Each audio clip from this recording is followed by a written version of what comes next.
12 survivors from Pod 7, came the reply. Pod 3 is completely gone.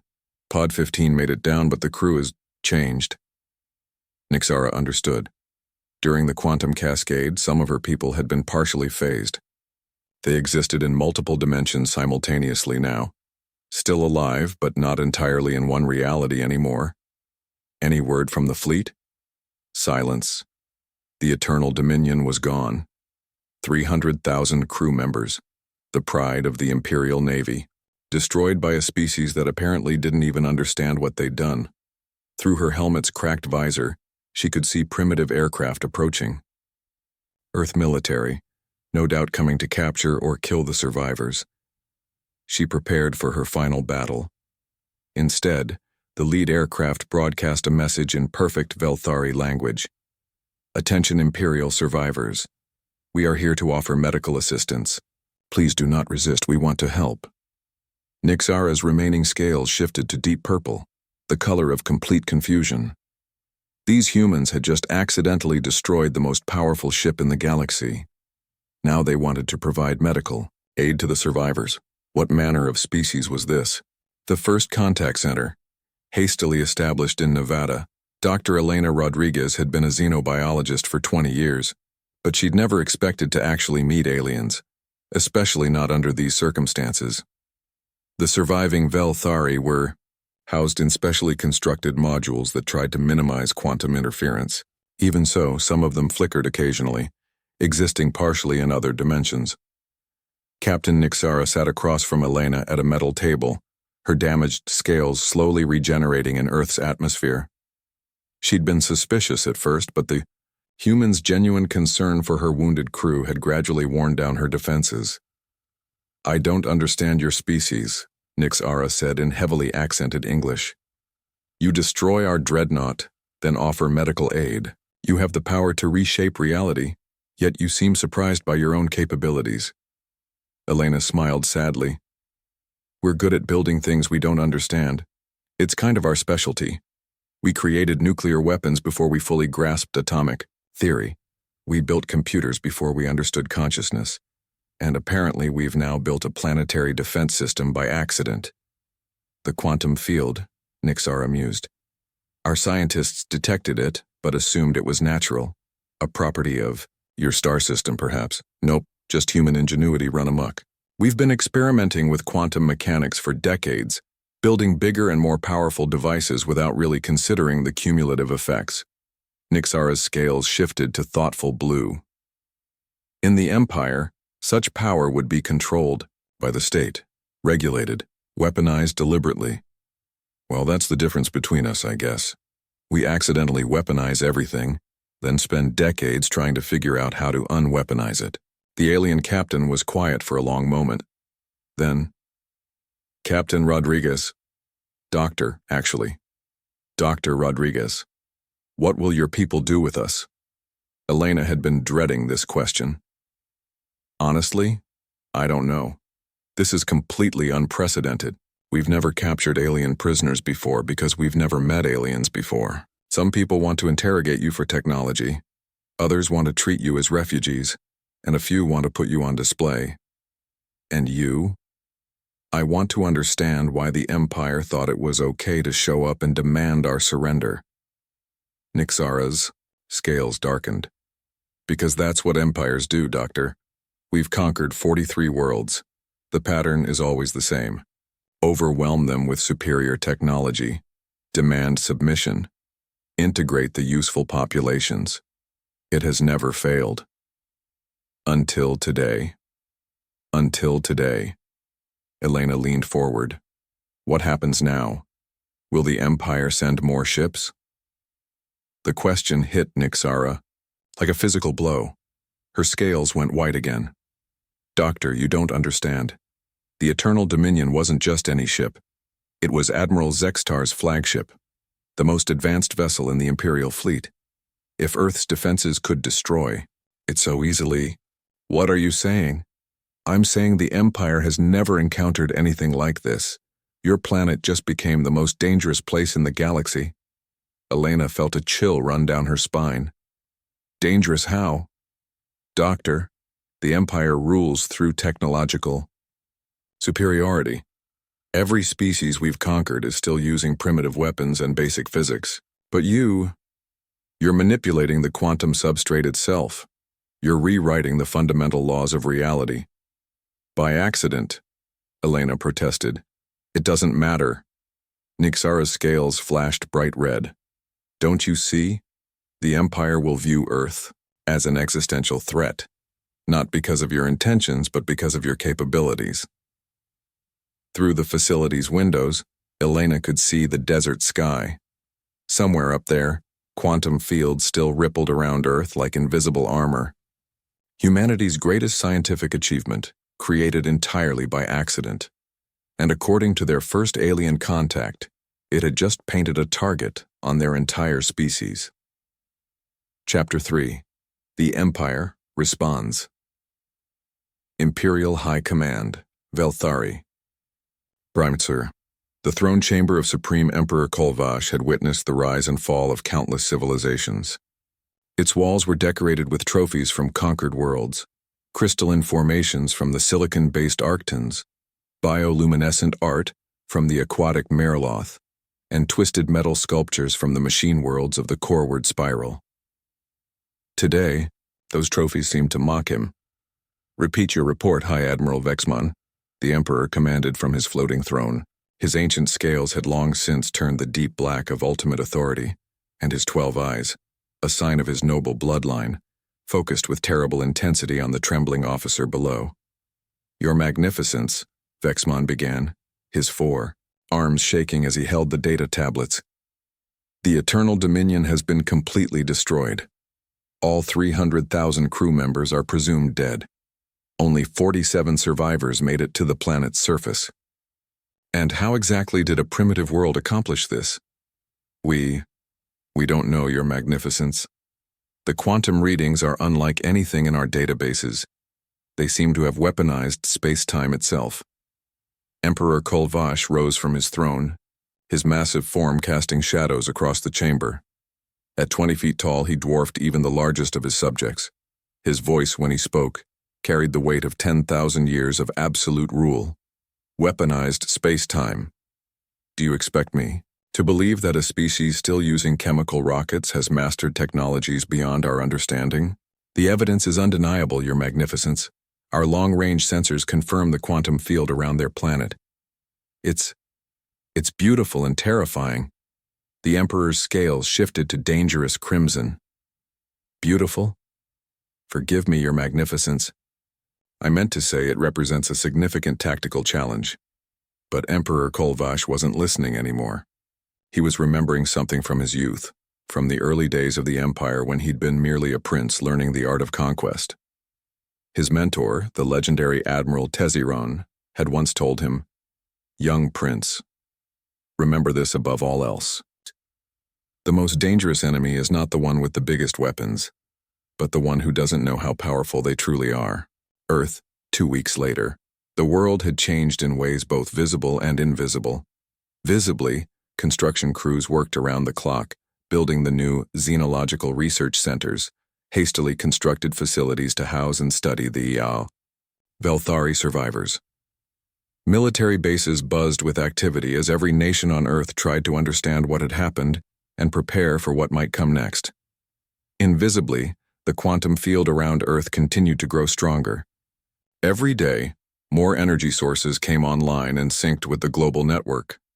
Dr. Marcus Webb's team had identified over 12,000 separate quantum resonance points worldwide, from major particle accelerators to simple MRI machines in hospitals. "It's like the planet is learning," Webb explained to the joint session of the UN Security Council. "Each new component that connects to the network makes the whole system more sophisticated. We're accidentally building the most advanced defense grid in the galaxy, but not everyone saw it as a good thing." "Dr. Webb," the representative from China interrupted, "what happens if this field continues to grow? Could it affect other planets? Other star systems?" Webb looked uncomfortable. "Theoretically, if the quantum resonance reaches a critical threshold, it could create standing waves throughout local spacetime. The effects could be significant." Define significant. We could accidentally make interstellar travel impossible within a 50 light-year radius of Earth. The chamber erupted in arguments. Some delegates saw this as the ultimate defense. Others viewed it as an act of cosmic aggression that could turn the entire galaxy against humanity. Dr. Sarah Chen, now serving as head of the Global Defense Monitoring System, called for order. Ladies and gentlemen, we need to focus on immediate threats.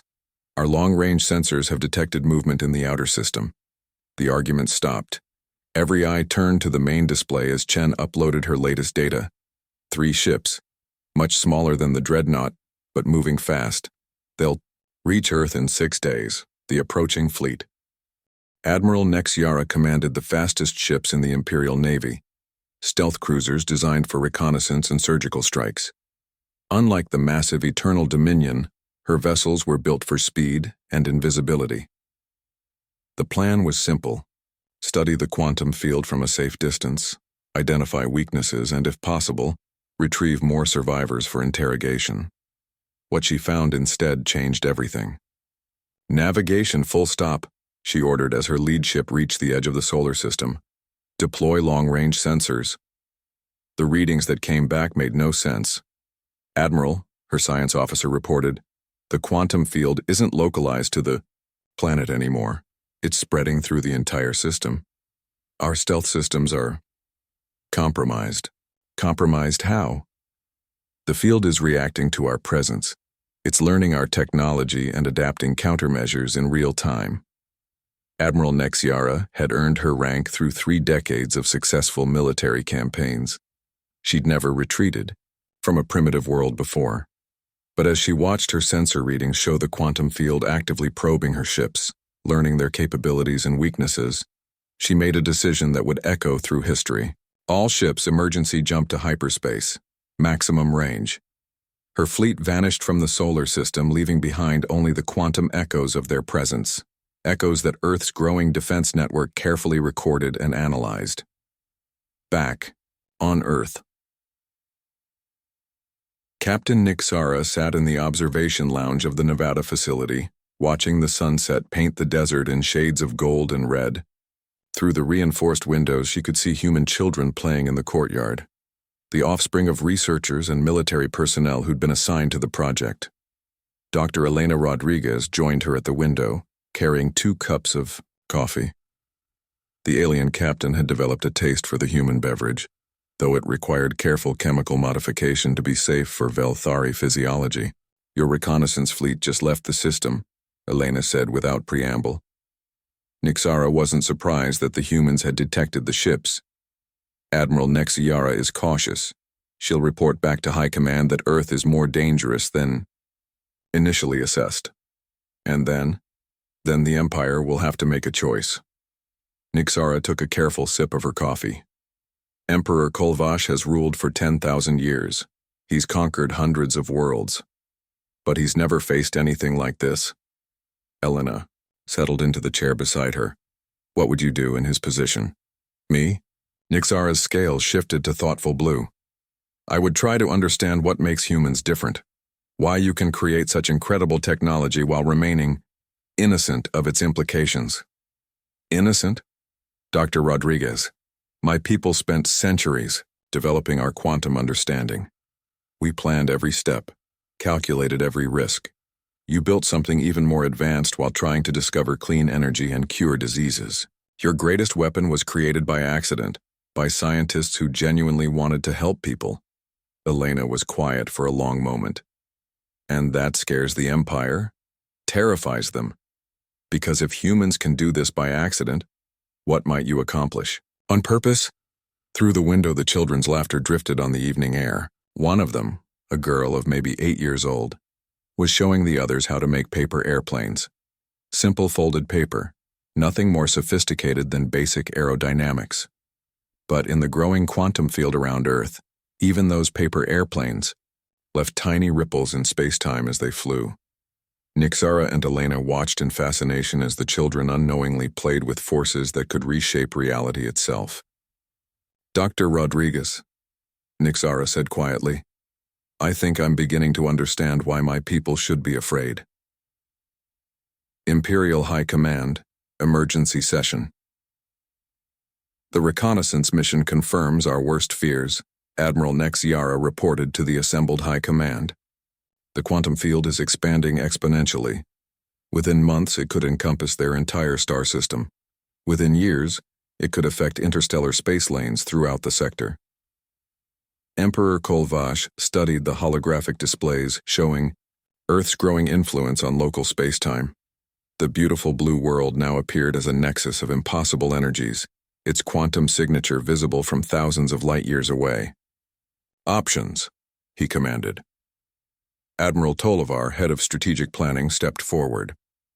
"Your Magnificence, we see 3 possible courses of action. First, full-scale military assault. Deploy the entire 7th Fleet and overwhelm their defenses through sheer numbers. Probability of success? Unknown. If their quantum field can destroy the Eternal Dominion, it might be equally effective against multiple targets. Second option, diplomatic contact. Attempt to negotiate some form of coexistence or alliance." The Emperor's scales darkened. "The Empire does not negotiate with primitives." "Yes, Your Magnificence. The third option is unconventional." "Explain." "Admiral." Tolvar's scales flickered with uncertainty. "Complete avoidance. Classify their system as a quantum hazard zone and forbid all Imperial vessels from approaching. In effect, quarantine the entire species. You suggest we abandon an entire sector of space to avoid one primitive world? Your Magnificence, respectfully. They may not be primitive much longer." The Emperor was silent for a long moment, his 12 eyes studying the data streams. When he finally spoke, his voice carried a weight of terrible decision. "Summon the War Council. If these humans want to play with forces beyond their understanding, they'll learn why the Empire has endured for millennia." But even as he gave the order, Emperor Kolvash couldn't shake the memory of his old mentor's warning about enemies who didn't know their own power. Earth was about to discover exactly how powerful they'd accidentally become.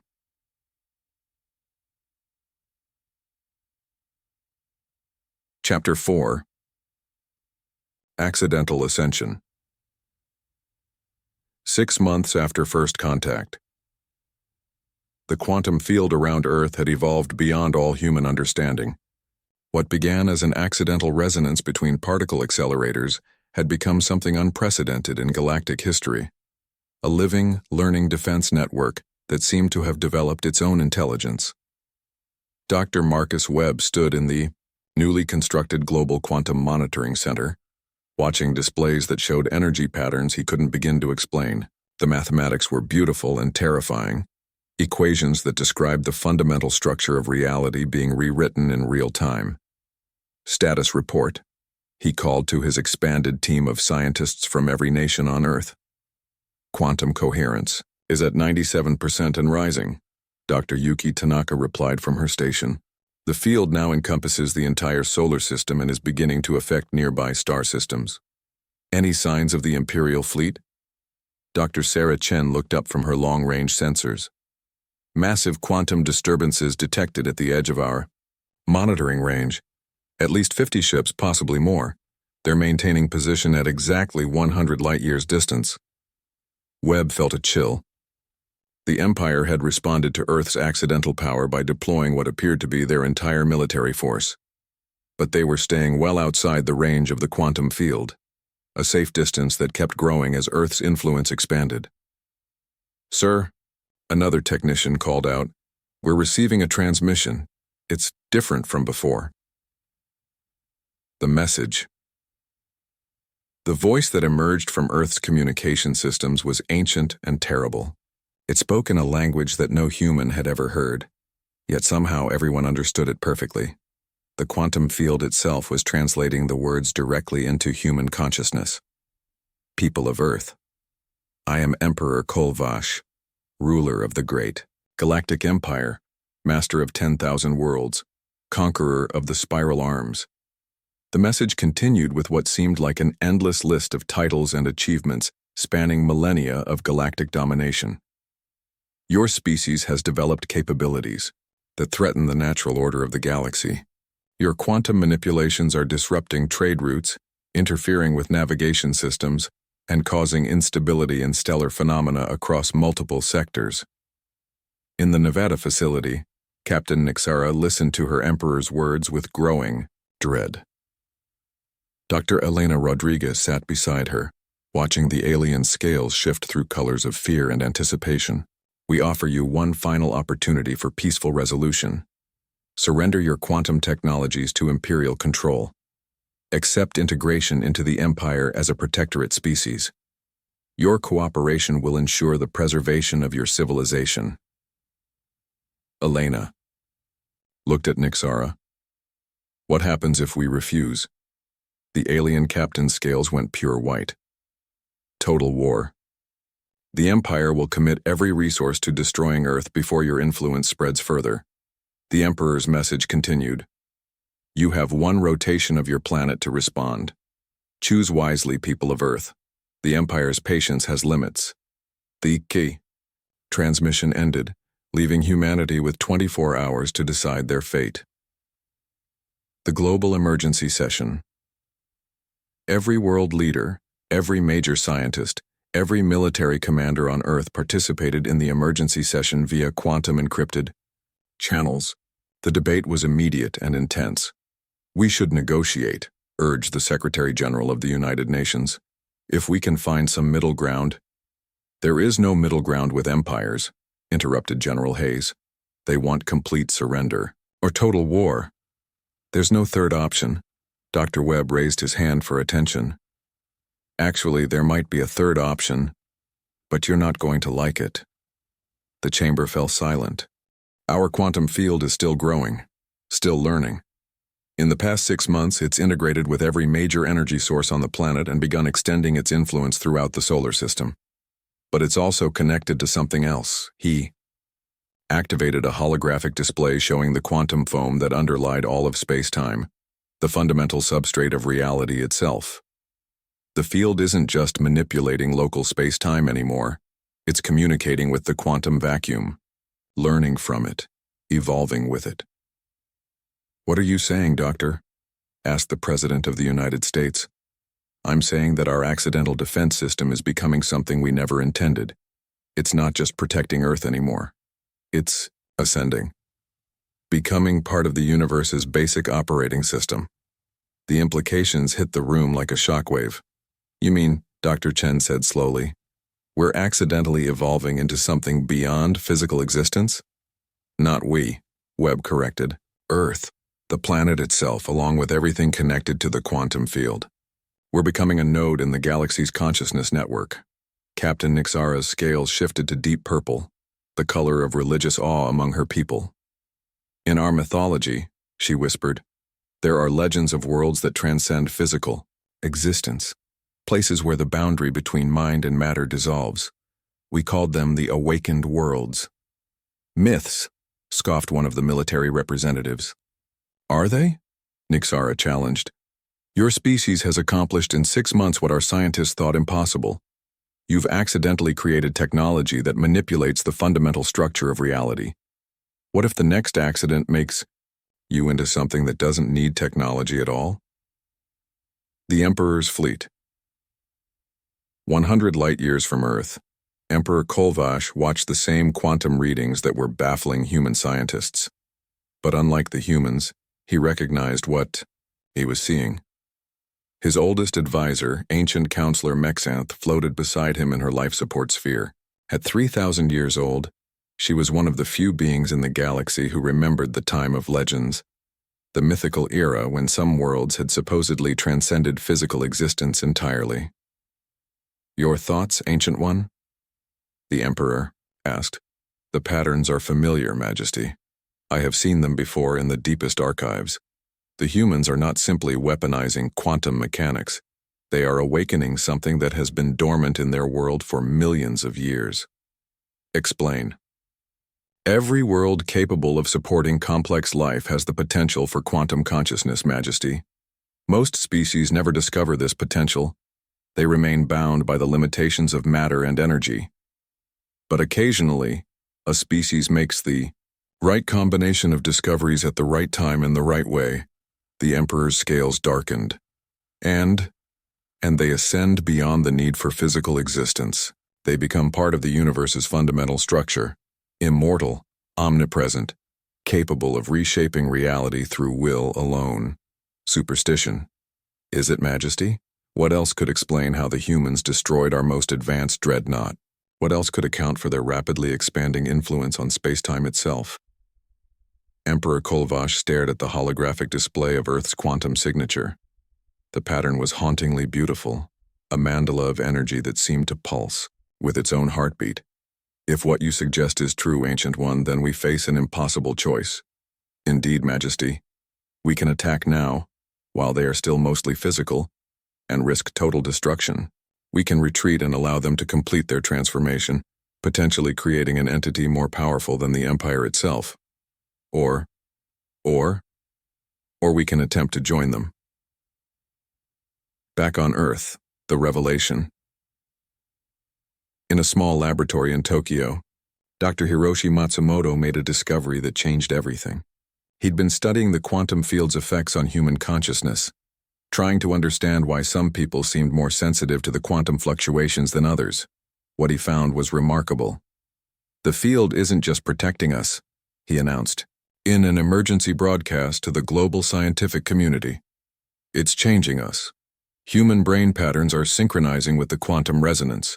We're developing abilities that shouldn't be possible. His test subjects had demonstrated precognition, telepathy, and most remarkably, the ability to directly manipulate matter at the subatomic level through focused thought. We're not just accidentally building a defense system, Dr. Matsumoto continued.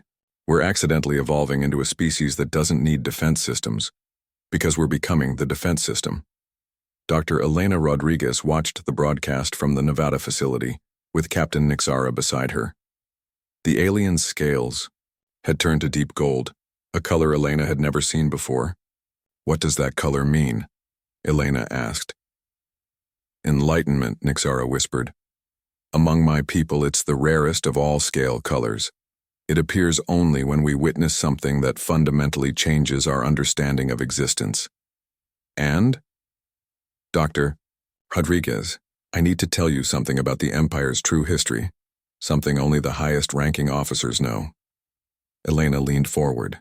The Empire isn't the first galactic civilization. There have been others, greater ones.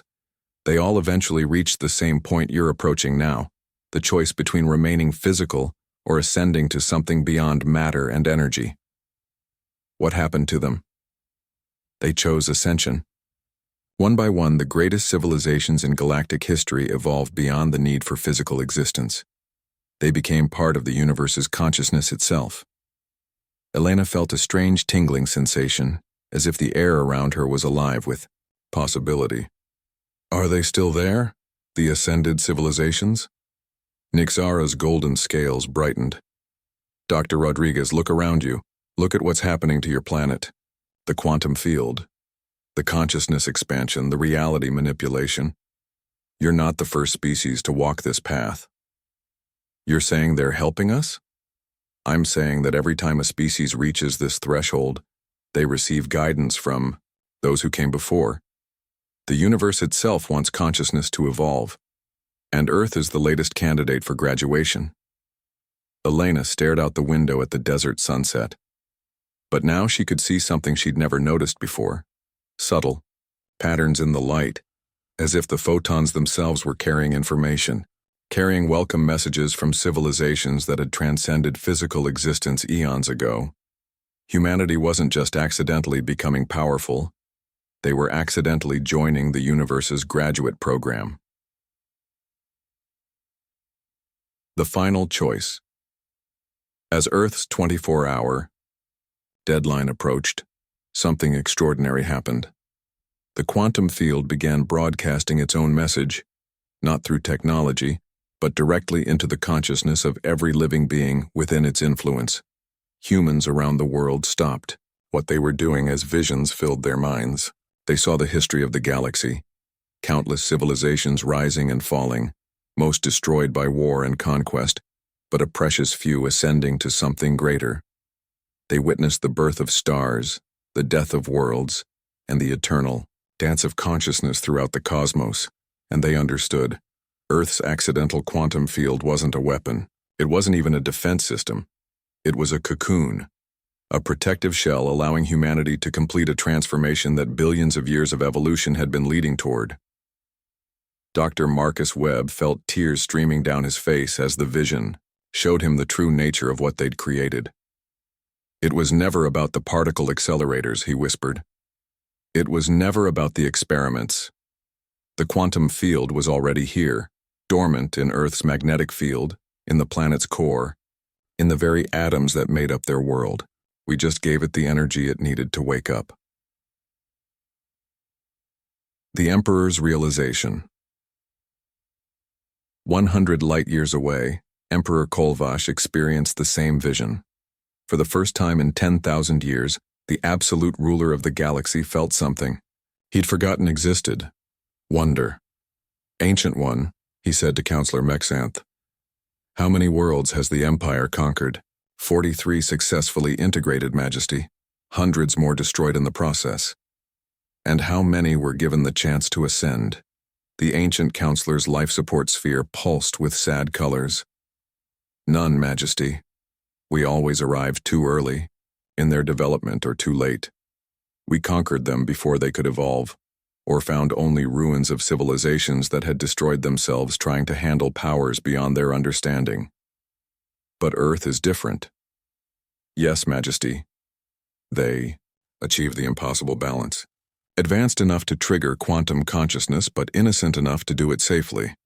They created ultimate power, without the corrupting desire for ultimate control. Emperor Kolvash made a decision that would end 10,000 years of imperial doctrine. Signal the fleet we are standing down. Majesty, send a message to Earth. Tell them the Empire formally requests permission to observe their ascension. Earth's response. The message from Emperor Kolvash reached Earth just as humanity was composing its own response. But instead of words, transmitted through space, Earth's reply came in the form of a quantum pulse that touched every Imperial ship simultaneously. It wasn't threatening. It wasn't demanding.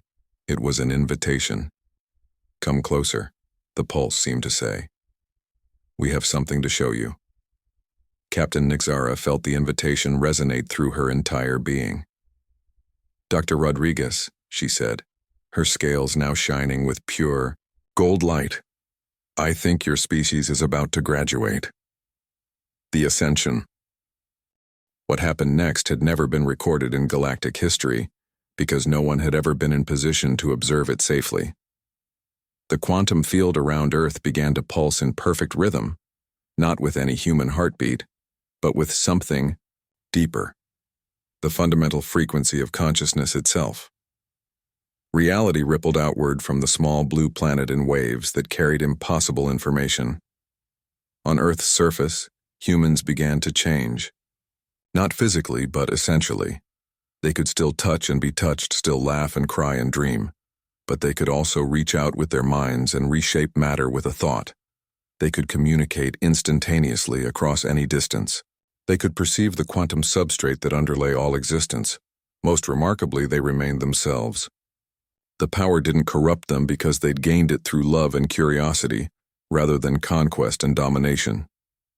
Dr. Elena Rodriguez stood in the Nevada facility, watching Captain Nixara's amazement as the alien witnessed Earth's transformation. What happens now? Elena asked, though she already knew the answer. Now, Nixara replied, you become the teachers. The new galactic order. Within days, the transformation was complete. Earth hadn't disappeared or transcended to another dimension. Instead, it had become something unprecedented, a fully ascended world that remained accessible to physical beings. The quantum field still protected the planet, but now it also reached out to embrace visitors. Imperial ships that had once been dissolved by the field now found themselves enhanced by it. Their crews experienced brief glimpses of quantum consciousness, returning to their ships with expanded awareness and profound questions about the nature of existence. Emperor Kolvash himself came to Earth, leaving his massive flagship to travel in a simple shuttle. He stood in the same Nevada facility where the first surviving Imperial Marines had been treated by human doctors, facing Dr. Elena Rodriguez across the same metal table. But everything was different now. Dr. Rodriguez, the Emperor said, his scales shifting through colors of humility Elena had never seen on a Velthari. I must ask your forgiveness. For 10,000 years, the Empire has conquered worlds, believing that strength came from dominance. Elena smiled, and as she did, the Emperor could sense the vast consciousness network that now connected all of humanity. Billions of minds linked in perfect harmony while maintaining their individual identities. Your Majesty, she replied, we understand. We almost made the same mistakes ourselves. Power without wisdom is the most dangerous force in the universe. How do you manage it? How do you wield such incredible abilities without being corrupted by them? Because we gained them by accident, Elena explained. We never sought ultimate power, so we never developed the hunger for it. We just wanted to understand the universe better, to heal diseases, to find clean energy. The power came as a side effect of caring about each other. The Great Teaching. What followed was the most extraordinary period in galactic history. Earth became a center of learning, not through conquest or coercion, but through invitation and example. Species from across the galaxy came to observe humanity's unique balance of power and innocence. They learned that consciousness could evolve without losing compassion, that technology could advance without destroying wisdom. Some species, inspired by humanity's example, began their own journeys toward quantum consciousness. Others chose to remain as they were, but with a deeper understanding of the universe's possibilities. The Empire itself began to transform. Worlds that had been conquered centuries ago were offered the choice of independence. Trade replaced tribute. Cooperation replaced coercion. Captain Nixera chose to remain on Earth as an ambassador and student.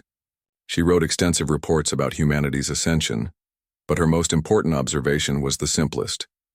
They succeeded because they never forgot to be kind. The ripple effect. As months turned to years, Earth's influence spread throughout the galaxy in ways no one had anticipated. The quantum field that had begun as an accidental defense system evolved into something resembling a galactic nervous system, connecting worlds, facilitating communication, and gradually raising the consciousness of every civilization it touched. War didn't end overnight, but it began to seem increasingly pointless. Why fight for resources when reality itself could be reshaped? Why seek domination when cooperation produced infinitely better results? Dr. Marcus Webb, now serving as humanity's first quantum consciousness coordinator, often reflected on the chain of accidents that had led to this transformation. A particle accelerator experiment gone wrong. Alien visitors at exactly the wrong time. A planet-wide defense system that no one had planned to build. The universe, he would tell visitors, has a sense of humor. It gave us ultimate power precisely because we were too innocent to ask for it. But an epilogue, the accident that changed everything. 5 years after first contact. Dr. Sarah Chen stood on the observation deck of the Luna Research Station, watching Earth rotate slowly below. The planet looked the same as it always had. Blue oceans, white clouds, green and brown continents. But her enhanced perception could see the quantum field that surrounded it like a gentle aurora, reaching out to embrace the entire solar system. Beside her, her daughter Emma, now 8 years old, practiced her newest ability. With careful concentration, the little girl could make flowers bloom in the hydroponic gardens just by thinking about them. To her, this was perfectly normal. She'd grown up in a world where thought and reality danced together. "Mom," Emma asked, "why do the old books say people used to be afraid of aliens?" Sarah smiled. Through the station's windows, she could see ships from dozens of different species docked at the lunar facilities. Velthari cruisers worked alongside human vessels, while Arctian crystal ships sparkled like jewels in the starlight. Because, sweetheart, we didn't understand that the universe wanted us to be friends. That's silly, Emma declared with the absolute certainty of childhood. Of course, the universe wants us to be friends. How else would we learn everything there is to know? Out of the mouths of babes, Sarah thought. Her daughter's generation would grow up in a galaxy where consciousness was shared, where knowledge flowed freely between worlds, and where the greatest achievements came from cooperation rather than competition. The Imperial Archives, Historical. Recordy official entry by Chief Historian Yalmuth of the Reformed Galactic Alliance. Subject, the Earth Incident, a study in accidental transcendence. It has been 5 standard years since the species known as humans accidentally created.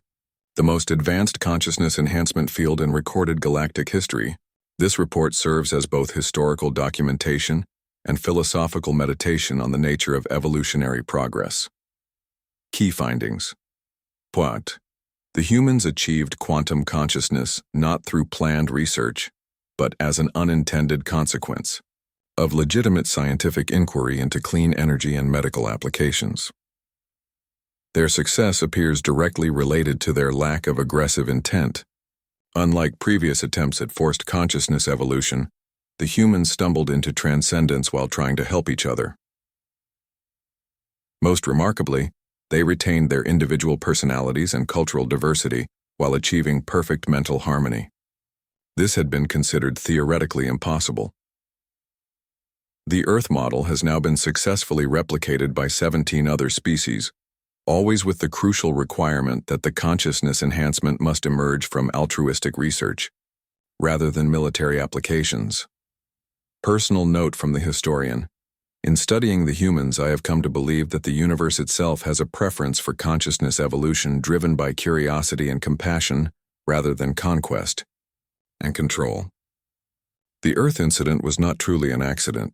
It was an inevitable result of a species mature enough to handle ultimate power responsibly. End record. The Quiet Heroes.